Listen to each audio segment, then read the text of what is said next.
Hi friends, ನಿಮಗೆಲ್ಲರಿಗೂ ಈ SVM jobs news ಚಾನಲ್ಗೆ ಸ್ವಾಗತ. ಹೀಗೆ ಮುಂದಿನ ದಿನಗಳಲ್ಲಿಯೂ ಸಹ ನೀವು ಇದೇ ರೀತಿಯ ಸರ್ಕಾರಿ ಉದ್ಯೋಗ ಮಾಹಿತಿಯನ್ನು ಪಡೆಯಬೇಕಾಗಿದ್ದರೆ ಈ ಚಾನಲನ್ನು ಸಬ್ಸ್ಕ್ರೈಬ್ ಮಾಡಿಕೊಳ್ಳ್ರಿ. ಹಾಗೆ ಪಕ್ಕದಲ್ಲಿರುವ ಬೆಲ್ ಐಕಾನ್ ಸಹ ಕ್ಲಿಕ್ ಮಾಡಿ. ನೀವು ಜನವರಿ ತಿಂಗಳ ಸಂಪೂರ್ಣ ಉದ್ಯೋಗ ಮಾಹಿತಿಯನ್ನು ಪಡೆಯಲು ಮತ್ತು ನಿಮ್ಮ ಜಿಲ್ಲೆಗೆ ಸಂಬಂಧಿಸಿದ ಸಂಪೂರ್ಣ ಉದ್ಯೋಗ ಮಾಹಿತಿಯನ್ನು ಪಡೆದುಕೊಳ್ಳಲು ನಾನು ಕರ್ನಾಟಕದ ಪ್ರತಿಯೊಂದು ಜಿಲ್ಲೆಯ ಉದ್ಯೋಗ ಮಾಹಿತಿಯನ್ನು ಸಪ್ರೇಟಾಗಿ ಪ್ಲೇಲಿಸ್ಟ್ ಮಾಡಿದ್ದೇನೆ. ಅಲ್ಲಿ ಹೋಗಿ ನಿಮಗೆ ಬೇಕಾದ ಜಿಲ್ಲೆಯ ಉದ್ಯೋಗ ಮಾಹಿತಿಗಳನ್ನು ಪಡೆದುಕೊಳ್ಳಬಹುದು. ಹಾಗೆ ಈ ನೋಟಿಫಿಕೇಷನ್ಗೆ ಬರೋದಾದರೆ ಇಲ್ಲಿ ನೀವು ನೋಡಬಹುದು, ಕರ್ನಾಟಕದ ಒಂದು ಮಹಾನಗರ ಪಾಲಿಕೆಗಳಲ್ಲಿ ಈ ಹುದ್ದೆಗಳು ಖಾಲಿ ಇರ್ತವೆ. ಇಲ್ಲಿ ಯಾವುದೇ ವಿದ್ಯಾರ್ಥಿ ಬೇಕಾಗಿಲ್ಲ, ಕೇವಲ ನಿಮಗೆ ಕನ್ನಡ ಭಾಷೆ ಮಾತನಾಡಲು ಬಂದರೆ ಮಾತ್ರ ಸಾಕಾಗಿರುತ್ತದೆ. ಹಾಗೆ ಇಲ್ಲಿ ವಯಸ್ಸಿನ ಮಿತಿಯನ್ನು ನೋಡಬೇಕಾದ್ರೆ 18 ವರ್ಷ ಮೇಲ್ಪಟ್ಟವರು ಹಾಗೆ 55 ವರ್ಷದ ಒಳಗಿದ್ದವರು ಈ ಹುದ್ದೆಗಳಿಗೆ ಅರ್ಜಿಯನ್ನು ಸಲ್ಲಿಸಬಹುದು. ಈಗ ಇಲ್ಲಿ ಈ ನೋಟಿಫಿಕೇಷನ್ ಸಂಪೂರ್ಣ ಮಾಹಿತಿಯನ್ನು ಪಡೆದುಕೊಳ್ಳೋಣ ಬನ್ನಿ. ಈಗ ಈ ಹುದ್ದೆಗಳಿಗೆ ಯಾರು ಅರ್ಜಿ ಸಲ್ಲಿಸಬೇಕೆಂದು ನೋಡಬೇಕಾದ್ರೆ ಕರ್ನಾಟಕ ರಾಜ್ಯದ ಪುರುಷ ಮತ್ತು ಮಹಿಳಾ ಅಭ್ಯರ್ಥಿಗಳು ಈ ಹುದ್ದೆಗಳಿಗೆ ಅರ್ಜಿ ಸಲ್ಲಿಸಬಹುದು.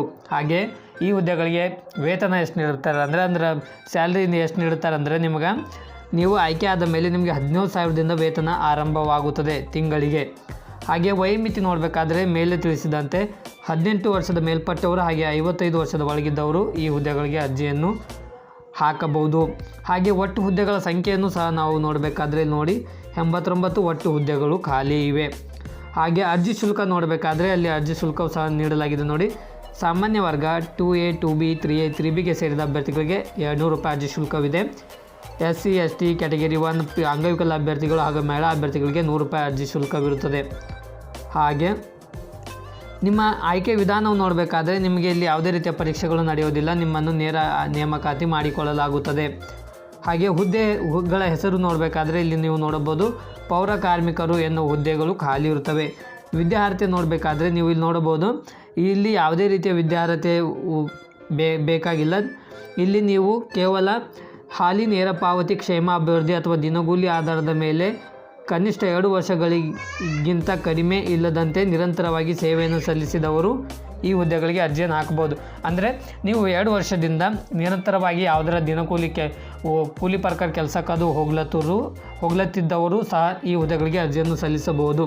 ಇದನ್ನು ನೋಡಿ ಕನ್ಫ್ಯೂಸ್ ಆಗಬೇಡ್ರಿ, ಇದು ಯಾಕೋ ಹಾಲಿ ನೇರ ಪಾವತಿ ಹಿಂಗೆಲ್ಲ ಅಂತಿದ್ದಾರೆ ಏನಿಲ್ಲ. ನೀವು 18 ವರ್ಷ ಮೇಲ್ಪಟ್ಟವರು ಎಲ್ಲರೂ ಸಹ ಈ ಹುದ್ದೆಗಳಿಗೆ ಅರ್ಜಿ ಹಾಕಬಹುದು. ಹಾಗೆ ಅರ್ಜಿ ಸಲ್ಲಿಸೋ ವಿಧಾನ ಆಫ್ಲೈನ್ ಮೂಲಕ ಅರ್ಜಿ ಸಲ್ಲಿಸಬೇಕಾಗುತ್ತದೆ. ಅರ್ಜಿಯನ್ನು ಪಡೆದು ಎಲ್ಲಿ ಸಲ್ಲಿಸಬೇಕಂತ ಎಲ್ಲ ತಿಳಿಸ್ಕೊಡುತ್ತೇನೆ. ಅಭ್ಯರ್ಥಿಗಳು ಕಚೇರಿಯಿಂದ ಅರ್ಜಿಯನ್ನು ಪಡೆದು ಆ ಕಚೇರಿಯಲ್ಲಿಯೇ ಆ ಅರ್ಜಿಯಲ್ಲಿ ಕೇಳಿದ ಮಾಹಿತಿಗಳನ್ನು ನೀಡಿ ಅಲ್ಲಿಯೇ ಭರ್ತಿ ಮಾಡಿ ಅಲ್ಲಿಯೇ ನೀಡಬೇಕಾಗುತ್ತದೆ. ಹಾಗೆ ಉದ್ಯೋಗ ಸ್ಥಳ ನೋಡಬೇಕಾದ್ರೆ ನೀವು ನೋಡಬಹುದು, ಶಿವಮೊಗ್ಗ ಜಿಲ್ಲೆಯಲ್ಲಿ ನೀವು ಉದ್ಯೋಗ ನಿರ್ವಹಿಸಬೇಕಾಗಿರುತ್ತದೆ. ಹಾಗೆ ಅರ್ಜಿ ಸಲ್ಲಿಸೋ ವಿಳಾಸ ನೋಡಬೇಕಾದ್ರೆ ಆಯುಕ್ತರು, ಮಹಾನಗರ ಪಾಲಿಕೆ, ಶಿವಮೊಗ್ಗ ಕಚೇರಿಯಲ್ಲಿ ಅರ್ಜಿಯನ್ನು ಪಡೆದು ಇಲ್ಲಿಯೇ ಈ ಅರ್ಜಿಯನ್ನು ಭರ್ತಿ ಮಾಡಿ ಅಲ್ಲಿಯೇ ಕೊಡಬೇಕಾಗುತ್ತದೆ. ಪ್ರಮುಖ ದಿನಾಂಕಗಳು ನೋಡಬೇಕಾದ್ರೆ ಅರ್ಜಿ ಸಲ್ಲಿಸುವ ಪ್ರಕ್ರಿಯೆ ಈಗಾಗಲೇ ಆರಂಭವಾಗಿದೆ. ಕೊನೆಯ ದಿನಾಂಕ 22 ಫೆಬ್ರವರಿ 2024 ಒಳಗಾಗಿ ನೀವು ಅರ್ಜಿಯನ್ನು ಸಲ್ಲಿಸಬೇಕು. ನೀವು ಇದರ ನೋಟಿಫಿಕೇಷನ್ ಲಿಂಕನ್ನು ಸಹ ನಾನು ಈ ಡಿಸ್ಕ್ರಿಪ್ಷನ್ ಬಾಕ್ಸ್ನಲ್ಲಿ ನೀಡಿರುತ್ತೇನೆ.